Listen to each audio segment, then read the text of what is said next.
For this project, I used a 22 by 26 inch mirror that I had found at a garage sale. I took the backing off, I took the clips off, then I took clear silicone caulk and I went around the back of the perimeter of the mirror where it's attached to the frame. Now this serves two purposes. It helps to hold the mirror in place, and it also helps to prevent resin leaks. And I usually use clear Elmer's glue, but because this mirror was so heavy, I was afraid it wasn't going to be strong enough to hold it. And you cannot use white silicone caulk. I did that before, and after it had dried, I flipped it over and you could actually see the white caulk reflecting on the mirror. So after this dried, then I took painter's tape and put it around the perimeter of the mirror, and this is just an extra precaution against resin leaks.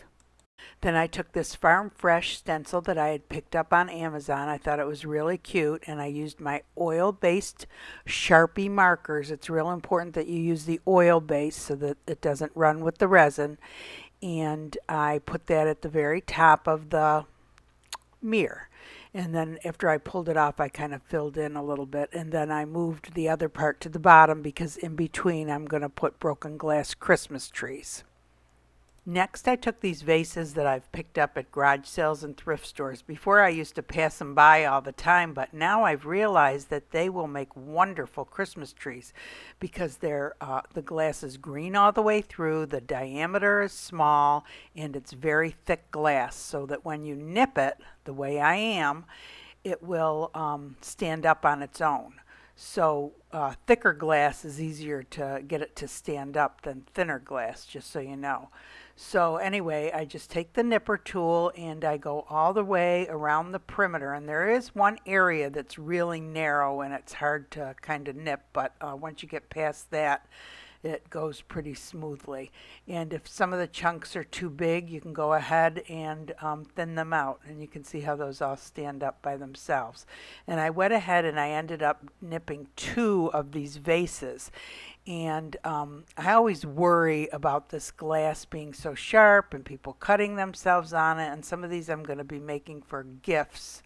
So I decided I would try to tumble it for just overnight, anywhere from 6 to 12 hours, and it came out beautiful. So it still looks like the broken glass, but it is not like sea glass. You know how if you tumble sea glass for like a week, it gets real foggy and the edges are real smoothed out and rounded, and I really didn't want that because I wanted them to be able to stand up.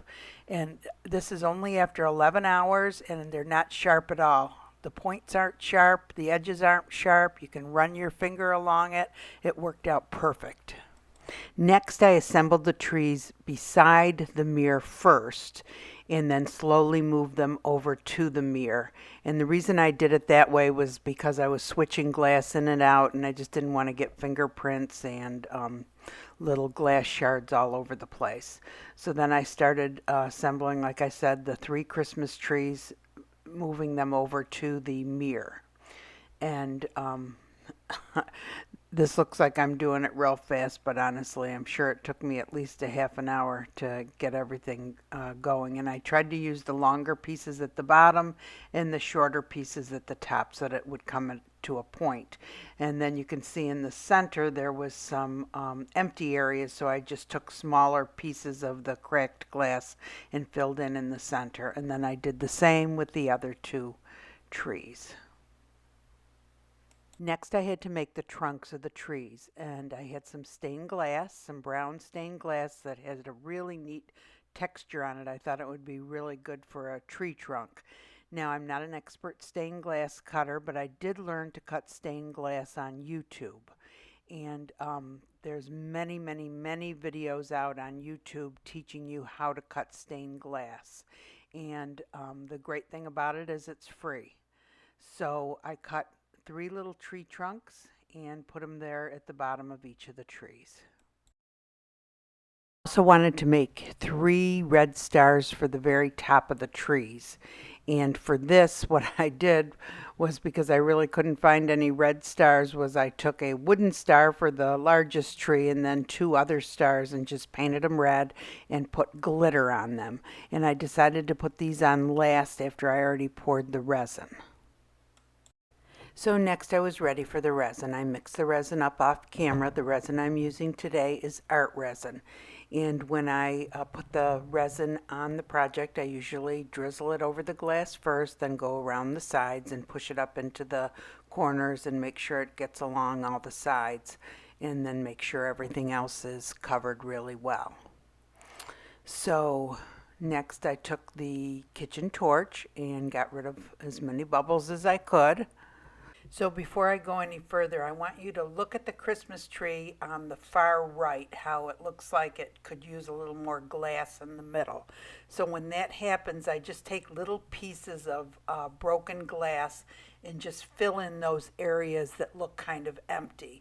And now you'll see, after this clip, you'll see that it is all filled in. Sometimes you have to come back a couple of times, kind of let them settle, and then hit them with the torch again. And then I took the 3 little stars that I made and put one at the top of each of the Christmas trees. So when you're working with a mirror, whatever's on the back of whatever you lay down will be reflected in the mirror. And I made the mistake of the first stars I made were, 2 of them were white on the back and the other was wood on the back. And I did not paint the back, so I had to go back and quickly make 3 more stars and put them and paint the backs of them and put them onto the mirror. I did cover each of the stars with resin.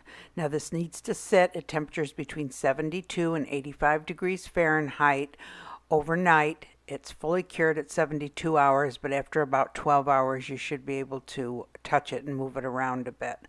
And it needs to sit on a flat, level surface, and it's in your best interest to cover it with a dust cover. Hey everyone. So this is another one. I tell you for all of them that I love the way they turned out. For the most part I do. Because there's a few that I haven't liked the way they've turned out, and probably I haven't shown them or I've told you that. But anyway, so this glass here, I actually tumbled for like 11 or 12 hours. And it's just enough to take the sharp edges off. Now you could take each individual piece and use the stained glass sander and do that, but that would be a pain. So it's so easy just to throw it in the tumbler with a little bit of grit and leave it on for 11 hours, dump it out, rinse it off, and you're good to go. And it's not enough where it gets all frosted looking like sea glass, you know, that you'd be having for 4 days to 7 days. But it's just enough to take the sharp edges off so it's not sharp. And then with, you saw how I had made these little stars and I didn't paint the back of them, not thinking about how you see the reflection. Whatever you have in there, you see the color or the reflection of it behind, and these were white behind there. And so I had to quick take them off, repaint and glitter and let it dry before I could put them back on. But it turned out. And then, you know, I never thought when you look in this camera, these words are all backwards. And I don't know how to make it so that it's not. Do any of you guys know? Any suggestions? Anyway, I hope you guys liked the video. If you did, give it a thumbs up. It helps the channel. If you want to be notified of future videos, and I'm going to have all Christmas ones out from now until after Christmas, go ahead and subscribe and you'll be notified. And I hope you all have a great day. Thanks for watching.